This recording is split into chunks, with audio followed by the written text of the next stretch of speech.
इति युक्तस्य योगिना, जो सतत भगवान का स्मरण करता रहता है। बड़ी चालबाजी है माया में, कांप जाता है हृदय जब भगवान दर्शन कराते हैं अपनी माया की चतुरता का, तो कांप जाता है हृदय कि अरे केवल प्रभु बचाए तो बच सकता है, नहीं तो जानबूझ करके विषय का प्याला विष स्वयं पी लेता है, जानबूझकर अपने को दलदल में फंसा देता है, जानबूझकर। भगवान का सतत स्मरण आवश्यक है, इसी जन्म में मुक्त होना आवश्यक है, इसके बिना हमारी बात बनेगी नहीं, पक्का। क्योंकि पुनर्जन्म दुखालयम अशाश्वतम, यदि हमारा अगला जन्म हुआ तो दुखमय होगा। वो शरीर भी नाशवान ही मिलेगा, चाहे जिस योनि में जाएं। तिनके से लेकर ब्रह्मा तक सब नाशवान है। आ ब्रह्म स्तंभ पर्यंतम सर्वम मायामयम जगत, नहीं विश्राम मिलेगा कहीं भी, किसी पद में, किसी प्रतिष्ठा में, किसी संपत्ति में, अन्य किसी सिद्धि में विश्राम नहीं है। कांप जाता है हृदय कि अरे कैसी चतुर माया है, कहां से भगवान के चरणारविंद में आने का सौभाग्य मिला। तो ढूंढने पर पता चलता है अहेतु की कृपा। पर यह माया फिर सत्य को जगत भाषित कराकर यहां का मान सम्मान, यश कीर्ति, सुखपूर्वक खाना पीना, सोना जागना, विषय भोगना, इसे ही सत्य और सुख और विश्राम मान देता है। ये मना देती है माया ऐसा, फिर चूक हो गई। इसी जन्म में मुझे भगवत प्राप्ति करनी, तभी हमारी सारी समस्याओं का समाधान होगा। परम वैष्णव भगवत अनुराग में डूबे हुए गोस्वामी श्री तुलसीदास जी कह रहे हैं, जीव जब ते हरिते बिलगान्यो, तब ते देह गेह निज जान्यो, माया बस स्वरूप बिसरायो, तेहि भ्रम ते दारुण दुख पायो, पायो जो दारुण दुसह दुख, सुख लेस सपने हूं नहीं मिलो। पायो जो दारुण दुसह दुख, सुख लेस सपने हूं नहीं मिलो, भवसूल शोक अनेक जेहि, तेहि पंथ तू हठी हठी चलो, बहु जोनि जन्म जरा विपत्ति, मति मंद हरि जान्यो नहीं, श्री राम बिनु विश्राम मूढ़, विचारु लखी पायो कहीं। ऐ जीव, जब से तू अपने अंशी श्री हरि से अलग हुआ, तभी से तेरी दुर्गति प्रारंभ हो गई।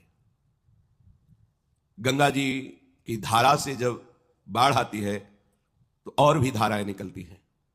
जब गंगा जी की बाढ़ कम होती है तो उन धाराओं से संबंध खत्म हो जाता है, बहुत लंबा लंबा जल भरा होता है। पर जो ज्ञानी जन है उस जल का आचमन या अवगाहन नहीं करते, उसे गंगौघ कहते हैं। धारा से अलग हो गया तो स्पर्श करने लायक नहीं रह गया वो। ये विज्ञ जन जानते हैं, सब तो नहीं जानते। जो धारा से विलग जल भरा हुआ है उसमें अवगाहन नहीं किया जाता, उसे गंगौघ कहते हैं।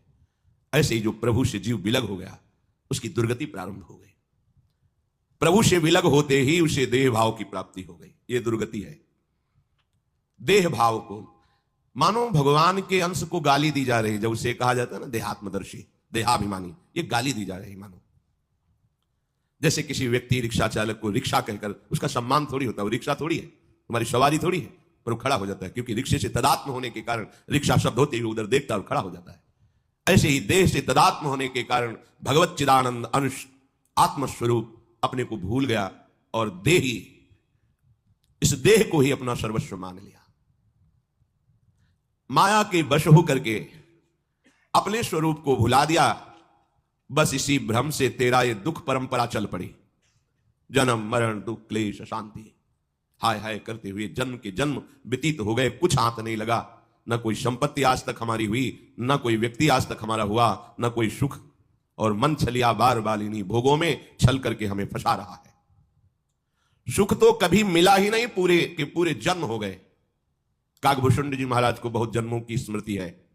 गरुण जी से कहते हैं कि कोई ऐसी योनि नहीं बची जिसमें मैंने जन्म ना लिया हो, कोई ऐसा कर्म नहीं बचा जो हमने किया ना हो। पर हृदय से कहता हूं, हे हरिवाहन, आज भगवान का नाम कीर्तन, गुण कीर्तन, कथा वार्ता भगवान के चरणारविंद की अविरल भक्ति में जो सुख मिला है, ऐसा कभी कहीं नहीं मिला। सुखी न भयो आज की नाई, शकल कर्म करी थक्यो गुसाई। किसी भी योनि में कहीं भी कोई विश्राम नहीं। आप पुनर्जन्म के लिए तैयार मत होइए। अब हमारा जन्म उत्तम नहीं होने वाला। देव दुर्लभ मानव देही प्राप्त कर लिया, अब केवल भगवत प्राप्ति से ही हमारी समस्याओं का समाधान होगा। किसी भी योनि में कहीं भी ये कामनाएं बख्शती नहीं है, सबको जलाती है। देवराज इंद्र होकर के भी भोगों के लिए लालायित है वो, जबकि वहां की ऐसी अप्सराएं हैं कि मुनियों के मन में क्षोभ पैदा कर दे, वो उनसे भी विश्राम नहीं मानता। कैसी माया भगवान की है।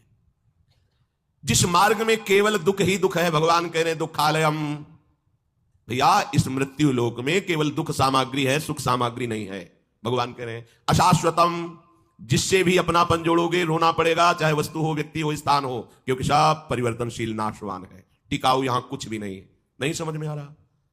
अपने मन को फंसाते चले जा रहे हो, व्यक्ति में, वस्तु में, स्थान में, कामना में, जबकि दुख योनयः, परिणाम में तुम्हें दुख ही मिलेगा। यहां किसी से प्यार करके देख लो, तुम्हारा प्यार का विषय तुम्हारे अंशी प्रभु श्री हरि हैं, मान लीजिए तो जान जाओगे, नहीं मानोगे तो पछताओगे। ये बार बार संसार रूपी दलदल हमें फंसाता ही रहेगा। जिस मार्ग में केवल कष्ट ही है, शोक ही है, तू हठपूर्वक समझाने पर भी उसी मार्ग में जा रहा है। अरे अनेक योनियों में भटका, विपत्तियां सही, मरा, फिर जन्मा। क्या तुझे अभी मूर्खता रखना आवश्यक है? त्याग दे इस मूर्खता को कि तू शरीर है, त्याग दे इस मूढ़ता को कि तू भोगों का भोगता है। तेरे को किसी भोग की आवश्यकता नहीं, तो आप्त काम है। तेरा स्वरूप सुख समुद्र है, किसी सुख बिंदुओं की चाह से तेरी तृप्ति नहीं होने वाली। लौट अपने घर की तरफ, अपने हरि से मिलने की वृत्ति जगा, निरंतर स्मरण की तरफ बढ़। पर मूर्खता इतनी स्वीकार कर ली कि श्री हरि के भजन की तो बात जाने दो, धर्म से चलना भी नहीं आ रहा। जैसे भोग मिले, धन मिले, सम्मान मिले, वैसे ही नाटक कर लो, चाहे जो कुछ हो, दुर्गति हो चलेगा, पर यहां तो हम सुखपूर्वक जी ले। अरे यहां सुख है ही नहीं तो क्या जी लोगे? किसको सुख है? किसको? तुम्हें भ्रम है कि कोई सुखी है? तुम्हें लगता है अगर 100 रुपये मिल जाए तो हमारा काम चल जाएगा, 100 मिल जाएंगे तो लगे 1000 हो जाए तो काम चल जाएगा, 1000 हो जाए तो 1 लाख की कामना जलाने लगेगी, 1 लाख हो जाए तो 1 करोड़ की। अरे देखो बढ़ता चला जाता है। ये सुरसा की तरह अपना मुंह फैलाती वासना चली जाती। कभी किसी को तृप्ति हुई है? बस प्रभु अब हो गया, नहीं चाहिए, आप चाहिए। भजन जो करते हैं वही ये बोल सकते हैं, मुझे कुछ नहीं चाहिए, आप चाहिए। अब आप जैसे चाहो वैसे रखो, जैसे चाहो वैसे बर्ताव करवाओ। हम तो आपके एक यंत्र हैं प्रभु, आप हमारे यंत्री हो। प्रभु श्री हरि को छोड़कर आज तक कहीं भी किसी को किसी योनि में, किसी कर्म में भी सुख और शांति नहीं मिली। गोस्वामी जी कह रहे हैं तुझे आनंद की प्राप्ति के लिए कहीं बाहर भागने की जरूरत नहीं है। आनंद सिंधु मध्य तब बाशा, बिनु जाने कस मरसी पियासा। मृग भ्रम बारी सत्य जिय जानी, तहाँ तू मगन भयो सुख मानी। तह मगन मजसी पान करी, त्रैकाल जल नाही जहां। निज सहज अनुभव रूप तब खल, भूली अब आयो तहां। निर्मल निरंजन निर्विकार, उदार सुख तय परिहर्यो। निकाज राज बिहाय नृपयु, सपन कारागृह पर्यो। ऐ जीव, तुझे कोई सुख नहीं चाहिए। तू सुख समुद्र प्रभु की गोद में बैठा हुआ है। तेरे अंशी सुख समुद्र है तो तू भी सुख राशि है।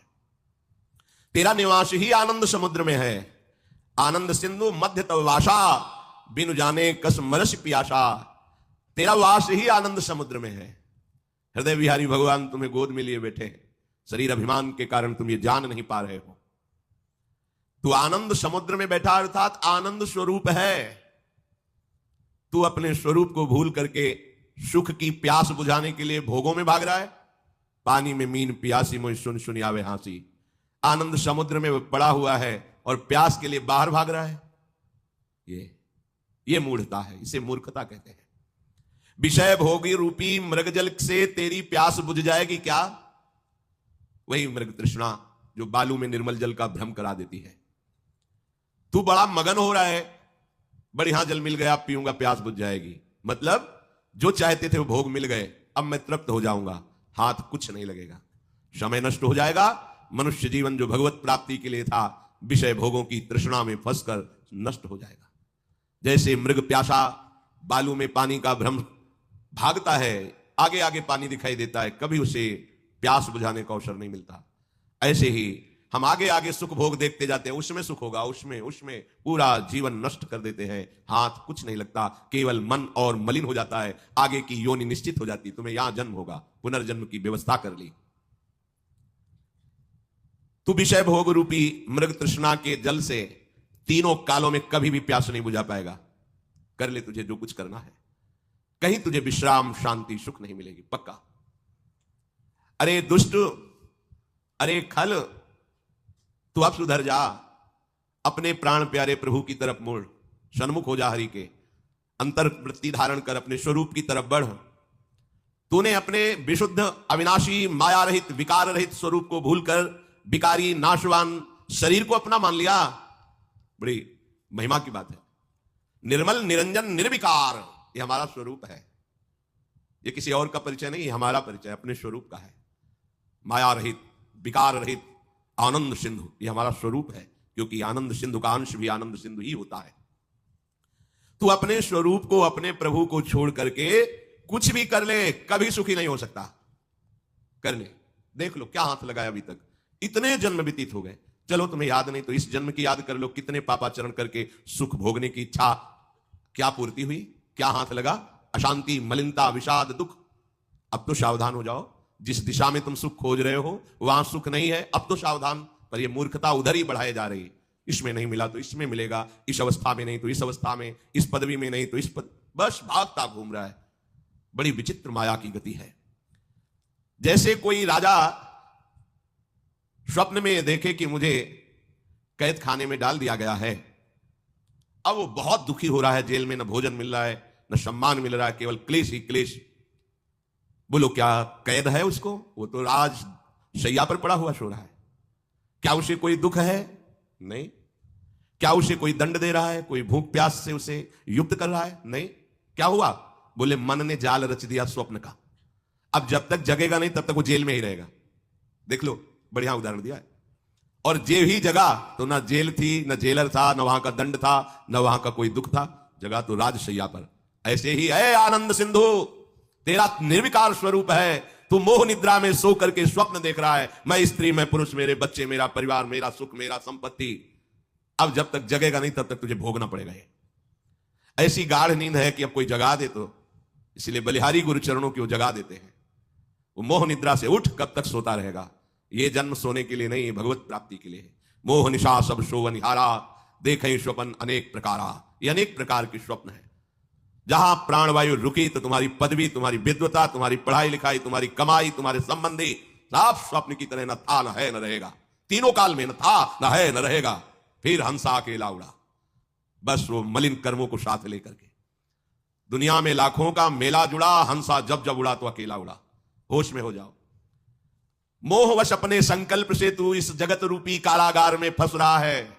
जाग जा, सच्चिदानंद स्थिति को प्राप्त कर ले। क्यों तू अपने को माया में बांध करके क्लेश पर क्लेश भोग रहा है? माया से मुक्त होने का केवल मानव देह में ही अधिकार है। नहीं समझ में आ रहा?